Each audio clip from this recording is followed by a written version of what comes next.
Hey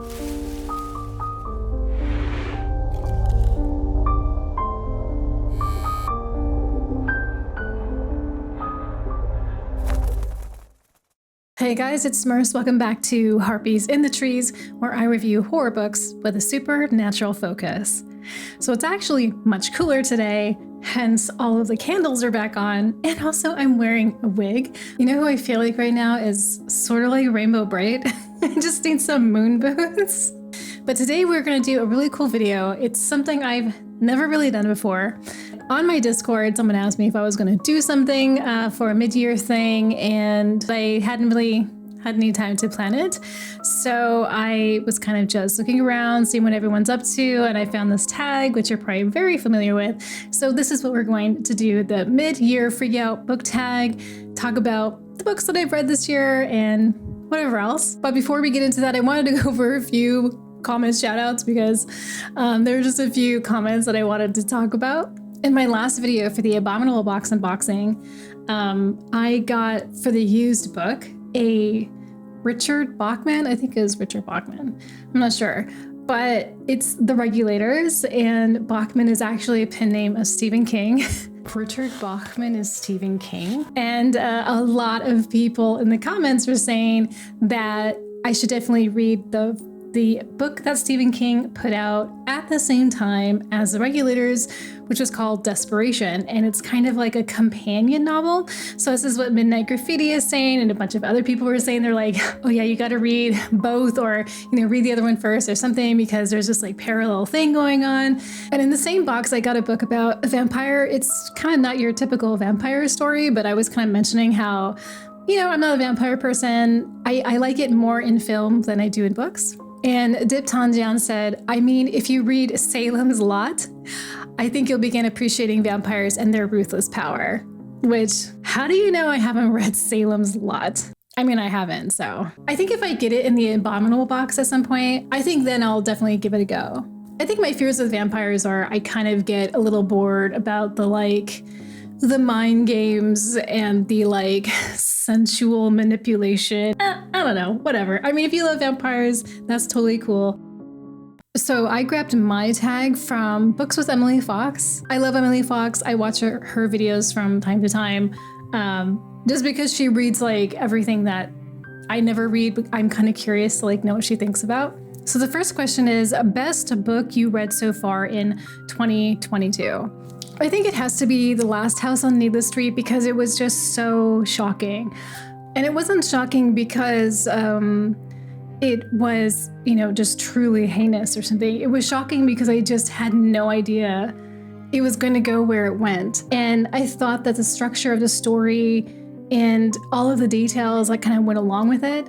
And also how she told the story was so good. It had this crime, kind of true crime vibe, but it had these elements of psychological horror and even a few moments of something else, something kind of other. But it goes into places that are kind of profound and scary. And so this one, I think I really didn't have any feelings about this book. When this came in, it came with the Abominable Book Club box. I read the synopsis. It was very, very vague. And I just was kind of oh, it's probably going to be a thriller of some sort. And it is, but it's so much more than that. The next question is, best sequel you've read in 2022? So I don't have anything that I read as a sequel, but I do have 3 books that I fell in love with that I have picked up the following book in the series. And one of them is Frozen Charlotte, which I really enjoyed. This is a YA horror. It was really fun and exciting. And, it has a little bit of an edge to it, which is really nice as an adult reader. And it was just everything that I kind of want, creepy dolls and a big mansion and a mystery. So I just ordered Charlotte Says, which is a prequel to Frozen Charlotte, which has me very excited because I'm hoping that it's going to get into the history of the house and the dolls and everything that was surrounding that. So I have that coming. I also read The Exorcist this year, so I picked up Legion, which is the next book after this one, even though this one is not really a continuation of this story, but it does follow the same detective who's also here. So we get to see something different. In this story, it's about a serial killer who this police officer is kind of thinking might be a demon. And then the next series that I really got into is The Ring. So I ordered Spiral and I ordered Loop. Really fell in love with The Ring. I think that it has everything that I'm always kind of looking for. And so I just really fell in love with, I think it was kind of more like the structure of the story and all the details of the story and how it all came together. So I'm really hoping that happens for Spiral and Loop. Question 3, new releases you haven't read yet but want to.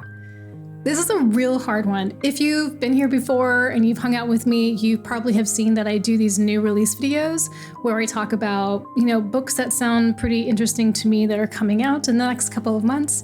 So I have all of these videos about, books that sound really cool to me and that, I would like to read. So this is a really hard question, but I kind of narrowed it down to 3. One, which is Sebastian.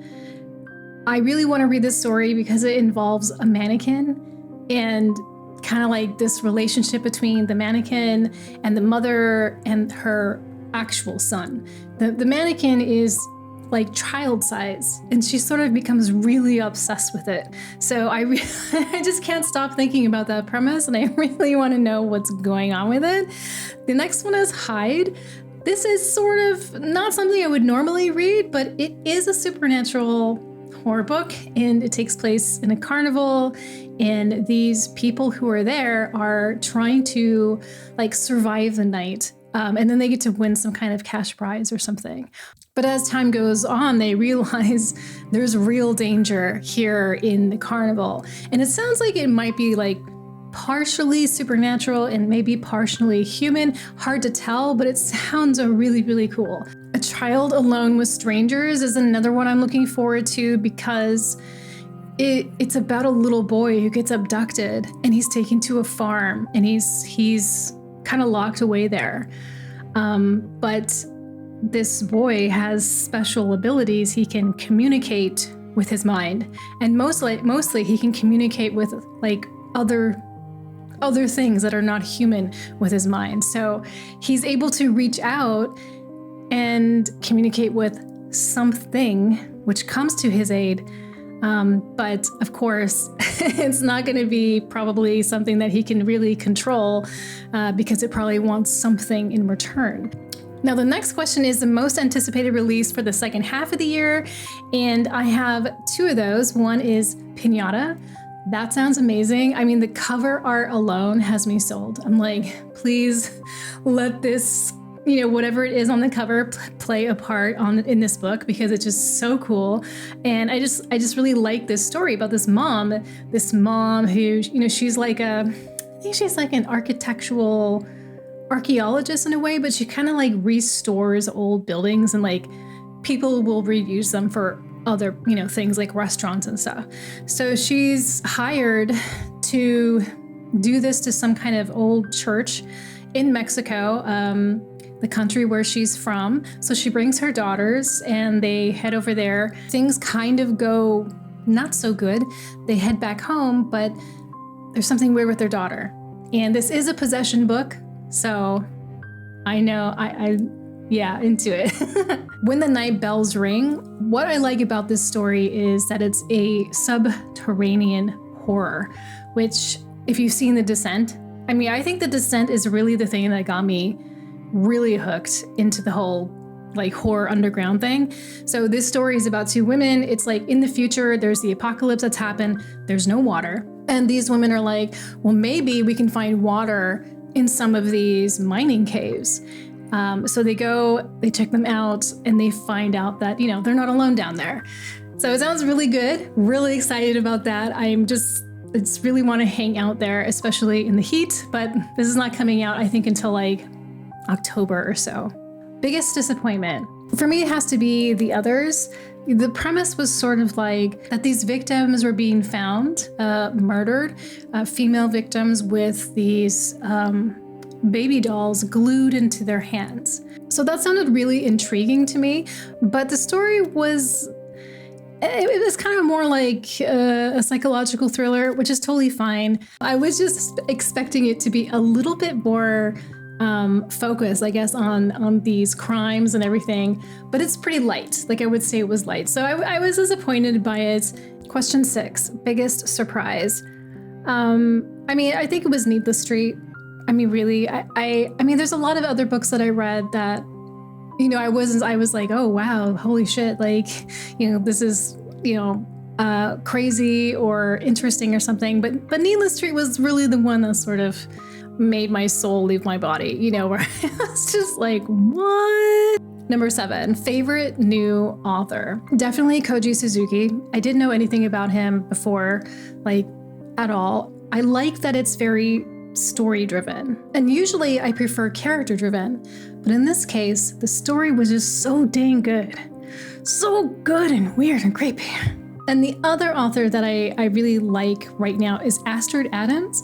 This is an indie author. I just read her book, Haunting at Hackett House. I really like her writing style. I fell in love with the story, which is just about this nurse who goes to work at this place called the Hackett House. And she's a live-in caretaker, and she's taking care of this dementia patient. But the house is weird and full of secrets, and it has a village nearby that's super weird. It was a story with a lot of like details and little things that just really kind of made it come alive. And it had a lot of weird stuff going on, which I appreciated. I love weirdness with spooky things, because I think spooky things are just weird in general. And also to this aspect of being a nurse, it seems like, you know, Astrid has some experience with that, or, you know someone who does, and that really comes through. It gives this feeling of depth to the story. Newest fictional crush. I don't think that I fall in love with characters like that, but if I were to say, I guess it would have to be from The Exorcist. And the reason is because, like, I did like a little video where I read the dialogue between Regan, who's already possessed by a demon, and the priest, and they're having a conversation, you know, and I had so much fun doing it. So yeah, I think I tuned in with the Pazuzu a bit. Newest favorite character. Now this is easy. In The House of Small Shadows, as you guys know, I love Adam Neville. He's one of my favorite writers. Like, my goal is just to own every single book of his that he's written, and I'm almost there, which is sad. Yes, it has all of these things that you think are going to be very typical, you know, like a house that has secrets and a very complex, you know, female character who, you know, seems like she's running from things a little bit. So in this story, there is a character who's an old woman, and she's like, you know, I don't know, she was maybe young or youngish, you know, during like the 1900s or so, but she still sort of dresses herself in this kind of Victorian manner. But the old woman is this just really acidic, surly, nasty crone. Like, she is just kind of terrifying. She's a mean person, and there's nothing in her that's nice at all. But she's sort of kind of fabulous in a weird way, you know, because she has just like this Red Queen kind of, I don't know, like vibe, I guess, to her. Books that made you cry. So if you saw my last review of The Eater of Gods and The Hackett House, they didn't make me cry, like, you know, I mean, very few things make me cry, but my eyes did get watery with these two. Just because, you know, in The Hackett House, the ending just kind of got to me. I don't know why. It just did. It was touching. And for The Eater of Gods, you know, this is about a man who lost his wife. And he's just been grieving for her and grieving for her. So all throughout the book, we're there with him, you know, experiencing this loss and this grief. And it's very sad. It's very touching. Whoops, I actually forgot to answer one question, which was a book that made you happy. And it is the Penny Dreadful comic. I picked this up. I didn't know it was a comic. Actually, I thought it was actually like a novella, but it picks up after season 3, which was the last season of the show, unfortunately. And it's a really cool story. I love everything that's happening. It's really like seeing old friends again. I must have watched this show a million times, so I was really happy to get this. Number 12, what most beautiful book you've bought so far this year? I'd have to say Dr. Sleep. I really love this hardcover that I got. I've never read the book. I saw the movie and I was like, I really want to read it. I just love the film so much. This was printed in 2013, and it is a collector's edition. You can also see that it's a little embossed. It's really pretty. I love it. And the last question, which is such a hard one, it's what books do you need to read by the end of the year? And I just want to point back here to my TBR card. I want to read all of that by the end of the year because this cart is very different from my bookshelf, which is these are the books that I'm like, I want to read these, you know, like I definitely want to read these. And reading books has always been a challenge for me. The way that I choose to edit my videos, I spend between 8 and 12 hours for each video, and I would be completely exhausted. But now with work and the editing of the videos and everything else, it's even more challenging. Most of my workday starts like kind of in the afternoon. So switching to the mornings to read has been kind of tricky for me because I'm more of a night reader, and that's been very, very difficult. Sometimes I get a little bit of like paralysis because I'm like, oh, I want to read everything, but I can't, you know. But it's not a race, you know. It's like something that I have to kind of keep in mind too. Like it's not a race. It's supposed to be enjoyable and fun. But to be honest, I'm really, really jealous of people who are like, oh yeah, I read 20 books this month. I just feel like so inadequate, but you know, whatever. We're all different, so it's okay. So that was my mid-year Freakout book tag. Let me know what you thought down below in the comments. I'd appreciate it. If you liked this video, please like and comment down below. And if you would like to get more videos from me, please hit that subscribe button. Other than that, please take care of yourselves, look out for each other, and I will talk to you next time.